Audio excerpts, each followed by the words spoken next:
आपले संध्याकाळचे 5 वाजले होते आणि इकडं मस्तपैकी असा चहा करून घेतला आणि तिकडे त्या कढईमध्ये जे ठेवले होते मैसूर पाकासाठी पाक करण्यासाठी ठेवले होते आणि तिसऱ्या गॅसवर जे होतं ते दूध तापवत होते. तर बघा इकडं मी त्याच्या अगोदरची थोडंच नॉर्मल खालीवरी करून घेतले होते बेसन आणि त्याच्यामध्ये जे टाकलं ते माझ्याकडे काय तूप काय नव्हतं म्हणून त्याच्यामध्ये करडीचं मी तेल ओतलं होतं.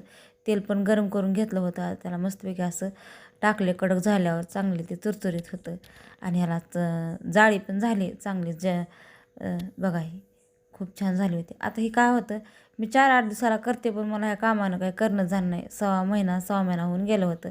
आता हे करण्याचं कारण असं आहे की लेकरं काय खात नाहीत पण ह्यांना जे असतं ते आवडतं जेवण करण्याकडे एक दोन वडी अशी खातात त्यांनी म्हणून मी करत असते थोडं थोडं.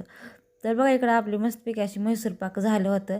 त्याच्यामध्ये काय मी टेस्टिंग पावडर आणि सोडा वगैरे काही टाकत नाही.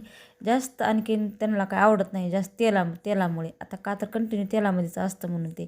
आता इथं मी स्वयंपाक वगैरे करून थोडा वेळ बसले होते का तर ह्या माझ्या बारक्या मुलाची वाट बघत बसले होते.